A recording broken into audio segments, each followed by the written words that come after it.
మీ personal interviews మరియు వ్యాపార ప్రకటనల కొరకు ఈ నెంబర్ని సంప్రదించండి. బ్రేకింగ్ న్యూస్ చూస్తున్నాం. తమిళనాడును ఫెంగల్ తుఫాను వణికిస్తోంది. అక్కడ వాసులందరూ కూడాను ప్రాణాలను అరచేతుల్లో పెట్టుకొని బిక్కుబిక్కుమంటూ బ్రతుకుతున్నారు. ఇక ఒకవైపు చూసుకుంటే తిరువన్నమలైలో కొండ చర్యలు విరిగిపడుతున్నాయి. ఇక రాజకుమార్ అనే వ్యక్తి ఇంటిపై కొండ చర్య విరిగిపడింది. బండరాయి పడడంతో కుటుంబ సభ్యులు 7గురు కూడా అక్కడికక్కడే మృతి చెందారు.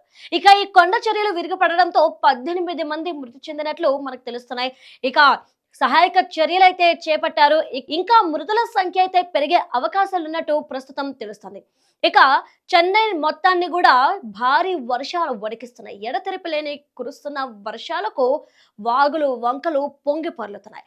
ఇక వీధులన్నీ కూడా నదులను తలపిస్తున్నాయి. ఇళ్లల్లోకి పాములు చేరుతున్నాయి. ఒక విధంగా ఒకసారి మనం విజువల్స్ లో చూస్తే గనక ఎంత పెద్ద పాములు వర్షాలకి ఇళ్లలోకి చేరుకుంటున్నాయో మనం క్లియర్ గా చూడొచ్చు.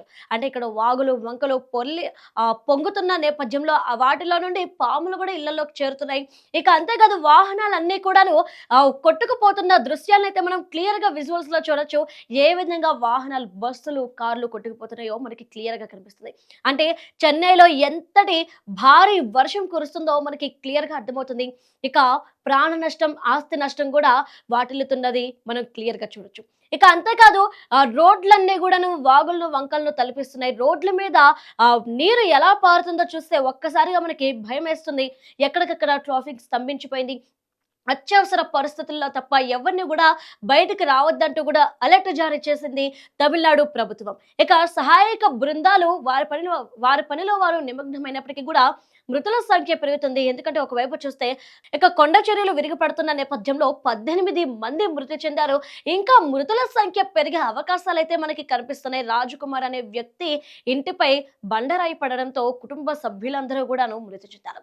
ఇక ఈ బురదలోంచి ఒక వ్యక్తి అయితే తప్పించుకున్నారు. వీళ్ళు సహాయక బృందాలు సహాయక చర్యలు చేపడుతున్న నేపథ్యంలో ప్రాణాలతో బ్రతుకున్న ఆ వ్యక్తిని బయటకు తీశారు. ఆయన ప్రాణాల్లో నిలబెట్టుకున్న తర్వాత ఆయన వెంటనే అక్కడి పరిగెట్టుకుని వెళ్ళిపోతున్న విజువల్స్ ను కూడా మనం చూడొచ్చు. అంటే ఇంకా మృతుల సంఖ్య పెరిగే అవకాశాలు ఉన్నాయి. ఇంకా డెడ్ బాడీస్ లోపల ఉండే ఛాన్సెస్ ఉన్నాయి అంటూ కూడా అక్కడున్న అధికారులు చెప్తున్నారు. ఇక తమిళనాడు అంతటా కూడాను సహాయక చర్యలు చేపట్టారు. ఇక రెడ్ అలర్ట్ అయితే జారీ చేశారు. అయినప్పటికీ కూడా భారీ వర్షాలు, ఫెంగల్ తుఫాన్ తమిళనాడును వణికిస్తుంది. ఏ విధంగా అనేది మనం విజువల్స్ లో చూడొచ్చు. ఒక్కసారి వర్షం పడుతున్న తీరుతెన్నులు కూడా మనం చూడొచ్చు. ఇదే నేపథ్యం బస్సులు, కార్లు ఎక్కడికక్కడ కొట్టుకుపోతున్నాయి. పాములు లాంటివి జీవరాశులు కూడా ఇళ్లలోకి చేరుతున్న నేపథ్యాన్ని మనం చూడొచ్చు. ఇక ఈ వర్షాలు మరో 2 రోజులు కొనసాగే అవకాశాలు ఉన్నట్టు కూడా వాతావరణ శాఖ చెప్తుంది.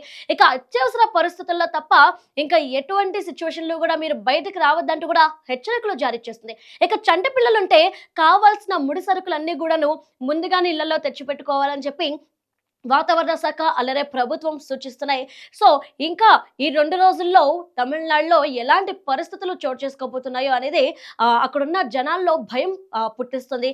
ఒక విధంగా తమిళనాడు వాసులు అంటే తిరువన్నమలై కావచ్చు, ఇటు ముంపునకు గురైన ప్రాంతాల వాసులు కావచ్చు, అప్పటికే కొంతమందిని పునరావాస కేంద్రాలకి తరలించినప్పటికీ కూడా మరికొంతమంది ఈ వరదల్లో చిక్కుకుపోయినట్లయితే తెలుస్తుంది.